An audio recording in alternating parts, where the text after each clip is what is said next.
respeito a essa questão da reforma política, né? Então, de fazer um novo processo de eleger os representantes. É uma questão muito interessante que devemos todos pensar mesmo com cuidado, porque é o seguinte: quem escolhe, quem paga a banda, escolhe a música que a banda vai tocar. Se o empresário investiu em tal campanha, de tal político, do partido X, ele vai decidir que foi o financiador, né? O empresário vai financiar o político, uma campanha belíssima que ele vai construir com muito dinheiro, vai fazer o que o financiador de campanha dele fez, ou seja, a extensão do mandato político é uma forma de obter lucro privado. Entendeu? O que acontece?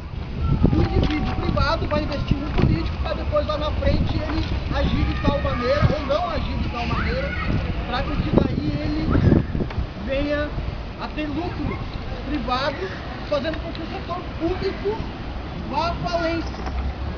Por exemplo, o caso das farmácias, né? A bancada das farmácias. Um grupo de empresários de ramos farmacêuticos, mesmo sendo aqui da cidade, sendo fora também, investe forte na campanha aqui do prefeito da cidade.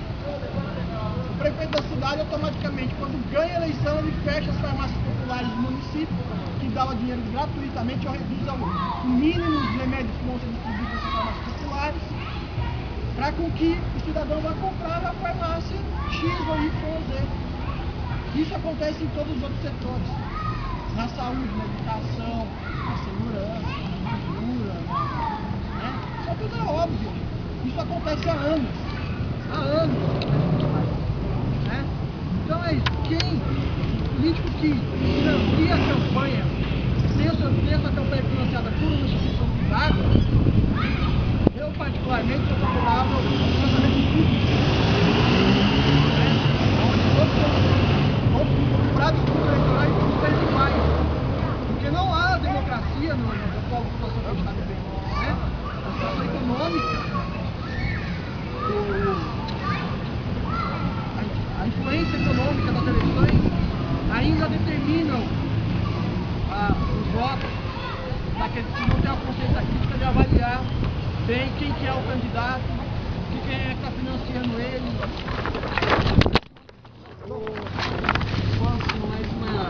É o vídeo, então. Gostaria mais de ouvir os jovens falando, mas vamos dizer assim, o sistema que o Vitor está levantando aí, que é o sistema político, ele tem que ser mexido mesmo, para valer. Mas não podemos deixar isso para os políticos decidirem. Só os políticos de lá de Brasília, os políticos lá de São Paulo. Tem que ser a população.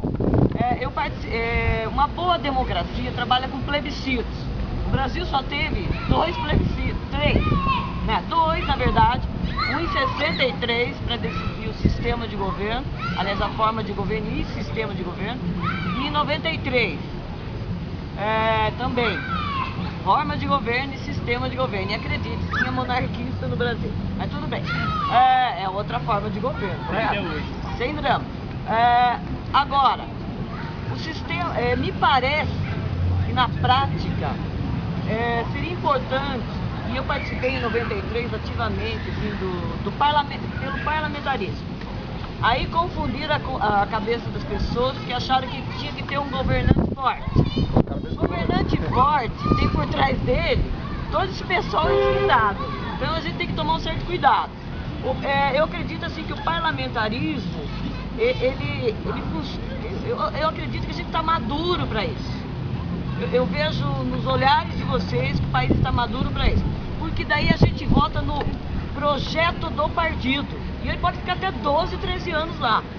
Se funcionar, se a sociedade estiver de boa, tranquilo.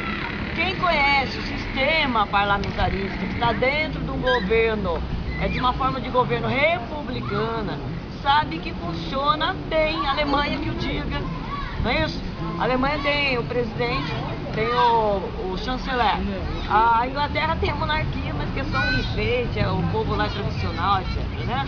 Mas tem lá o parlamento, o parlamentarismo, né? Então a disputa, na verdade, fica mais restrita e mais visível, fica muito mais visível o lado do que a pessoa está.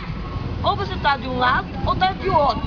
Essa história de, eu sou assim, assado, assim, meu, só divide mais. O sistema partidário nosso, pluripartidário, extrapolou de tal maneira que existe gente que monta partidozinho só para entrar junto com outro maior, que para garantir uma meia dúzia mais de votos. Sacanagem pura. Isso só alimenta o pequeno corrupto, que é aquele que acha que vai se dar bem assim. Percebe? Não sei se eu estou sendo clara. Sim. Então, ó, temos que mexer no sistema. Se for lutar pelo parlamentarismo de novo, eu tô aí, eu já lutei uma vez, me decepcionei com o resultado, que o pessoal ficou cismando que fizeram isso com o João Goulart, não sei o quê. Tá, aquilo era uma situação histórica. Agora temos um amadurecimento político, espero, né, na população brasileira, e eu acredito que está vindo para valer, né, e esse amadurecimento já pressupõe uma mudança política radical. Eu acredito que tem que ser por aí.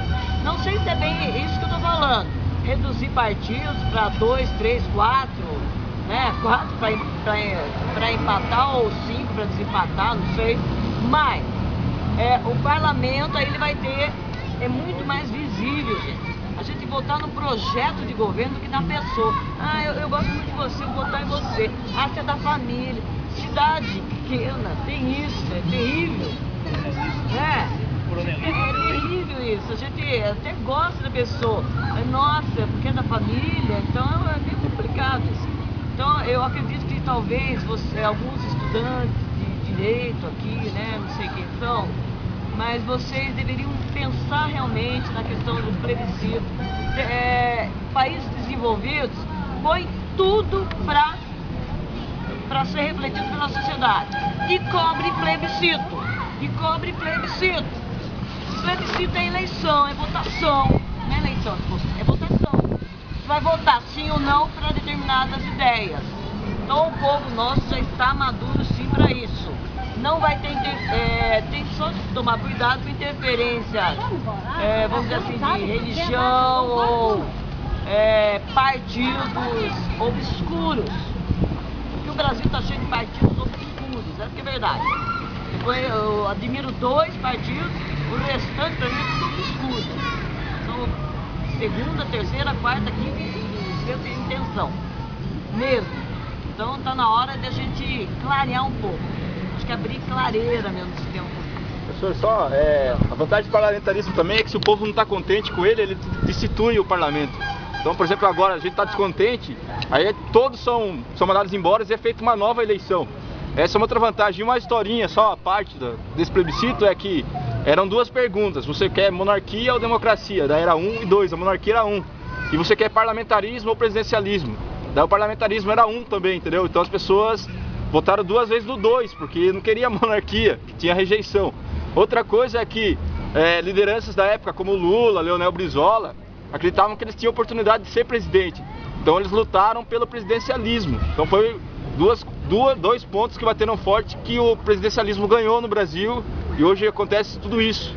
O Felipe quer falar, né? Para a gente chegar nesse estado de fazer um plebiscito e tal, e conseguir o parlamentarismo, ele precisa criar uma sociedade mais crítica, né? E como que ele vai fazer essa sociedade ser mais crítica? Através da nossa capacitação, né? A gente buscar cada vez mais, tentar não ser influenciado pelas mídias, em geral, né? Internet, televisão, tudo mais. E as melhorias também na educação básica, né? A educação básica desde a educação infantil até o ensino médio. Tem bastante professores aqui, bastante estudantes do terceiro colegial. Pode perceber que há uma falta de professores, mas é uma falta de professores que queiram ensinar, né? Professores que assumam mesmo o compromisso de estarem dando aula. Tipo, eles estão lá recebendo o cargo, eles estão lá, tem 3 classes recebendo pela mesma função, só que nenhum vai na escola. Sempre os alunos vão ser descansados mais cedo, ou eles pegam então o conteúdo só da apostila, né? A apostila é boa em si, não é tão boa, mas é uma evolução muito grande de uns anos pra cá, tem uma apostila para o ensino médio público, né? Mas mas não é a solução imediata. Né? Então, o interessante seria se os professores também tivessem essa noção de que a sociedade pode mudar o país. Não são os políticos que detêm o poder, é o povo que detém o poder. Oi, Lucas. É a Ana. Então, estou fazendo um pertinente até, mas editais A gente está na Praça dos Anões. licitações.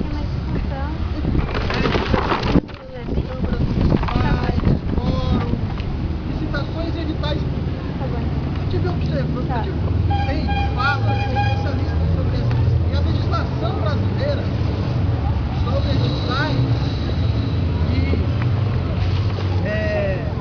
prestações de serviços que o setor público desenvolve é extremamente falha, gente. Falha. Muito falha. E são questões das quais a população devia prestar mais atenção também, porque é ali que se efetiva, se materializa, se concretiza a corrupção de fato na área de vida, quando superfatura o serviço ao ser prestado, a qualificação que vai ser feita, e também a questão da transparência desses negócios, né? Diante daqueles que estão sendo beneficiados pelo investimento e tudo mais. Acho que são questões que a gente deve se aprofundar mais, são interrogações que eu coloco aí, sobre esses editais e licitações públicas, nos quais milhões de reais se vão, né? Para não falar nas questões da privatização, né? Que é um outro capítulo, que também é uma forma de desviar dinheiro. Eu já sei.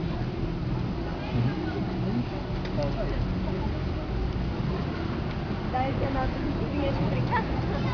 Só comentando lá, Fernando, né, a situação da nossa Copa do Mundo, né? Eu acho que seria um belo exemplo dessa licitação que acontece. Não sei se vocês chegaram a parar para pensar que um estádio privado, podemos dizer assim, como Palmeiras e Corinthians, está muito mais avançado do que um estádio organizado, construído por licitação pública, por exemplo. Não defendendo um político de fato, mas Romário deu uma declaração muito interessante quando começou a Copa do Mundo, né? A Copa do Mundo só vai sair faltando uma semana para começar. Faltando prazo mínimo, a licitação é emergencial. Essa licitação sendo emergencial, eu posso escolher a empresa que vai terminar esse serviço. Né? Essa empresa geralmente que vai terminar esse serviço é aquela questão que a gente volta do Thiago, do financiador de campanha de determinado candidato, de determinado partido. Né? Tem muita coisa interessante aí pra gente revisar essa questão da licitação também. É algo que a gente encaixa nessa corrupção de uma certa forma, corrupção, corruptor. Né? Então é uma questão que a gente tem que levantar essa bandeira também, essa roubadeira de uma certa forma do nosso país. A segunda bandeira, acho. Então, a corrupção, vamos para o fim do fórum. Falta os 10% da educação, por quê? Tá, então vamos entrar.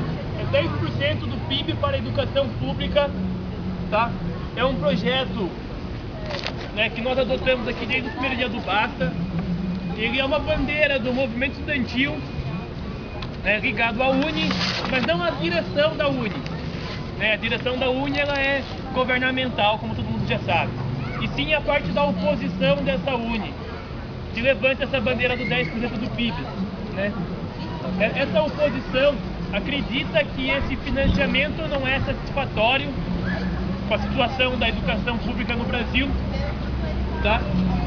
E com esse 10 aumento teria mais renda para investir, capacitar os professores, melhorar na infraestrutura, melhorar no material didático, né? E assim capacitar e influenciar cada vez mais a população brasileira. Né? Eu acho que eu levanto essa bandeira, eu até defendo ela dentro do movimento estudantil, né? Mas ela não é, eu acredito que ela não seja a solução imediata. É mais um reformismo do que a solução para o fato da educação pública. Né? Mas eu acho que é um primeiro passo a ser levantado, uma bandeira que pode ser levantada para ter esse dinheiro, para ter essa verba, para aplicar essa verba e com essa conscientização da população, dos alunos, da juventude, levantar uma outra bandeira, que é o federalismo da educação pública. Que é mais ou menos, é uma ideia, não sei se vocês chegaram a ver, né? Que o federalismo todo o dinheiro, todo o imposto vai direto para o governo federal e ele volta para o estado, para o município. Esse dinheiro da educação pública seria um ministério que distribuiria igual de acordo com todas as cidades. Todos os professores teriam um plano de carreira, com o mesmo salário, com as mesmas condições, com os mesmos materiais. E assim a classe média também poderia estudar nessa escola pública, porque teria uma qualidade maior, e até mesmo a classe alta. Né? É um projeto que eu duvido que saia do papel, adoraria, torço muito, mas eu acho muito difícil com os governantes que lá estão. Né? Atuar localmente. O federalismo ele iria distribuir a verba igual, né? O rendimento das determinadas escolas. Vocês estão lutando contra a corrupção. Eu acho que tem que ver o dinheiro do Fundeb, onde que ele está chegando. Ele está chegando realmente na escola municipal, Ele tá, escola sim. pública. A gente tem que ficar de olho nisso, né? Porque as escolas particulares têm uma partidinha. Deixa eu falar assim. Fica esperto. Bom, eu vejo a educação não bosta no nosso país, sempre vai ser, que existe a educação privada. A educação privada é para os filhos dos ricos. Os filhos dos ricos que vão mandar nos filhos dos pobres. Serão aqueles que vão mandar nos pobres. Então sempre, enquanto existir, por exemplo, a educação privada, Vai ter a educação separação por casta. a educação pública vai ser uma bosta. Então nós temos que lutar contra isso, nós temos que ver por que pela escola pública e atacar a escola privada. Porque sempre não Se no adianta. município acontece de filhos e ricos estarem estudando, os filhos mais humildes não estarem estudando, a gente tem que estar de olho nisso. Observe, por exemplo, a faculdade pública. A faculdade pública é melhor que a faculdade privada. É melhor.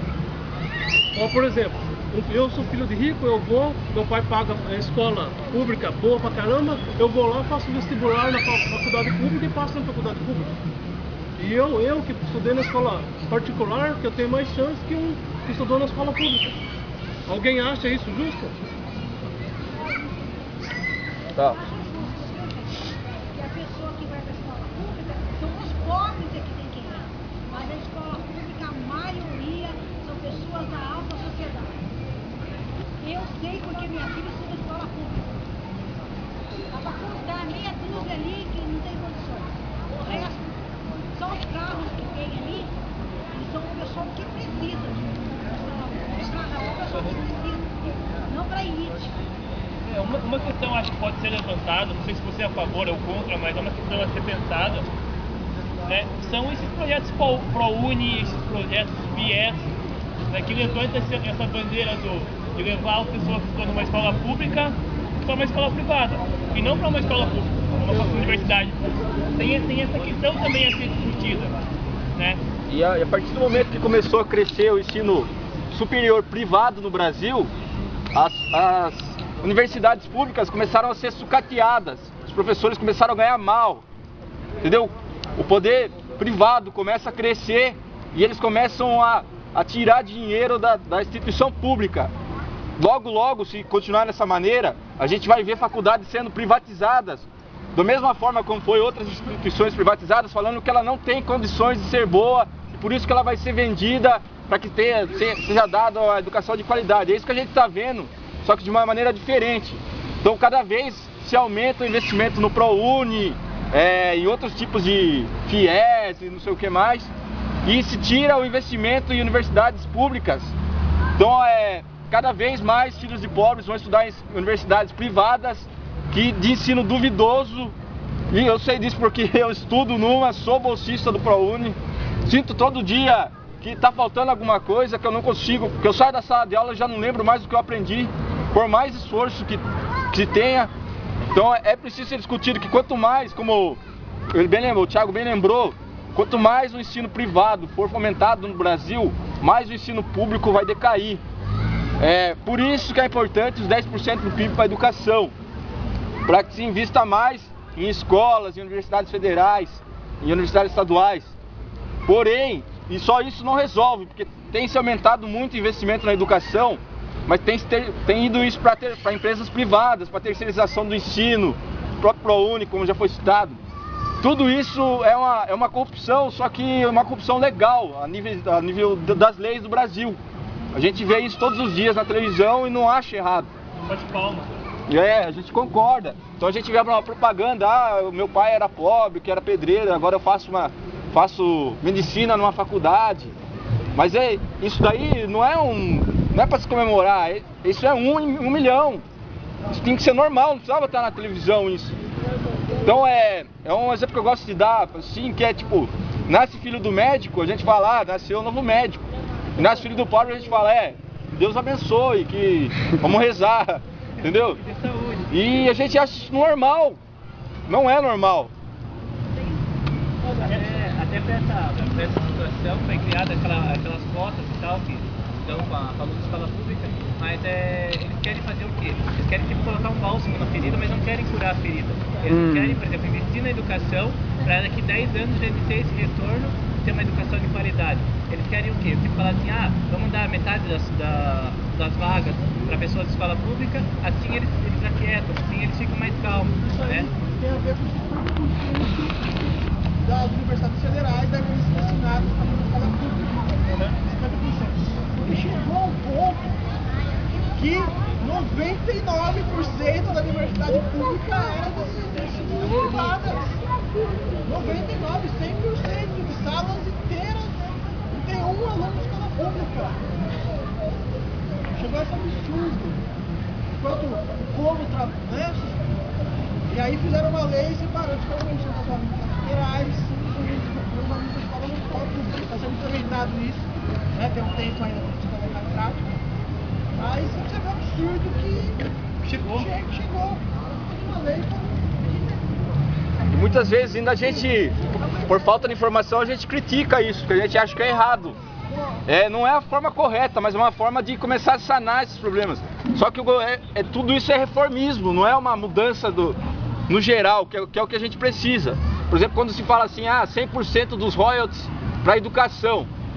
É bom, mas a gente tem que falar que o royalties é uma parceria muito pequena de todo o petróleo que é extraído pelas instituições internacionais, pelas empresas privadas internacionais que extraem o petróleo e deixam uma parcela mínima disso para o Brasil, e aí a gente discute para onde vai esses royalties.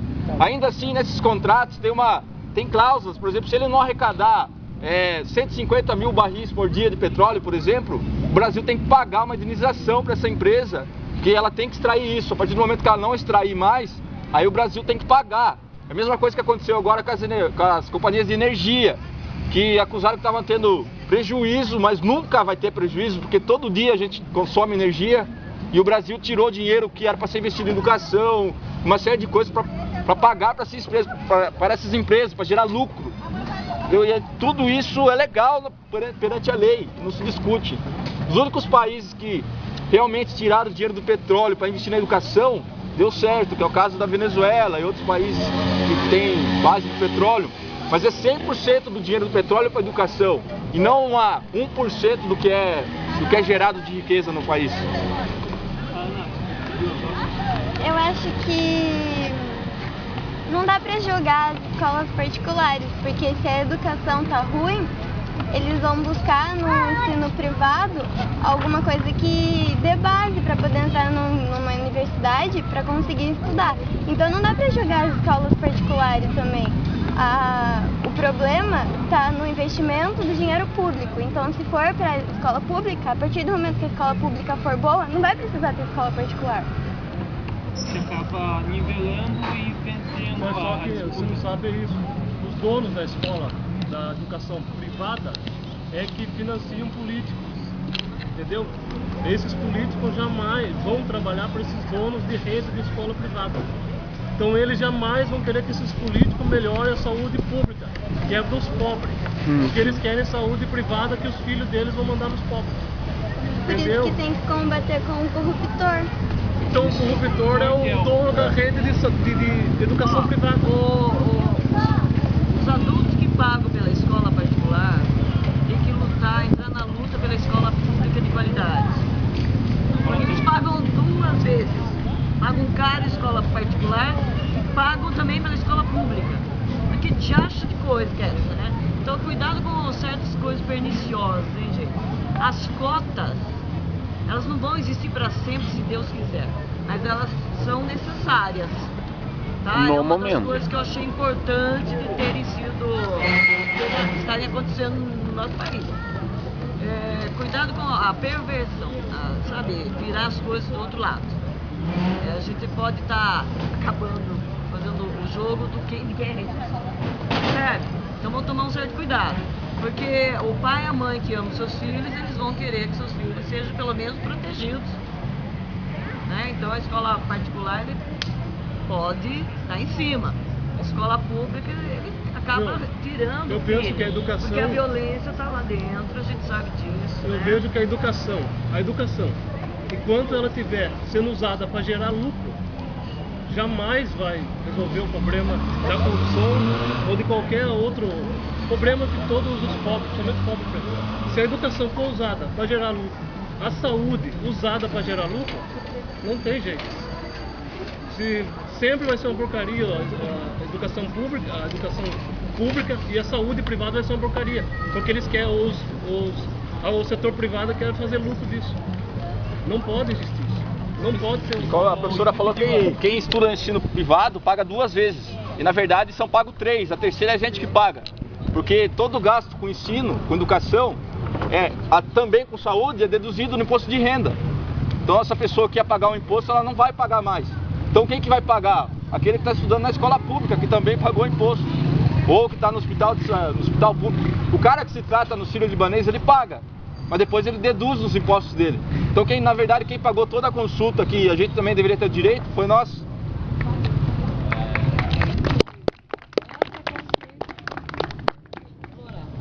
Ele levantou uma questão sobre o nióbio. Não sei quem já ouviu falar que o nióbio é um material que é muito usado e o Brasil tem 97% das jazidas no mundo inteiro. E o Canadá tem o restante disso, conhecido até hoje. O problema é que só com essa pequena parcela, que não chega a ser 2%, e o nióbio sendo tratado, esse dinheiro todo investido é investido na educação, no transporte escolar, em todas as outras áreas. E funciona, o fluxo é total aceito pela população. Agora, se com 2% o Canadá consegue fazer isso, por que o Brasil com 97, 98 consegue fazer bosta? É uma coisa que pode ser usada tanto para aço, mas ninguém está ali em cima.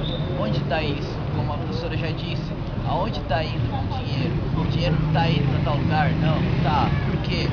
Porque essa é a raiz do problema.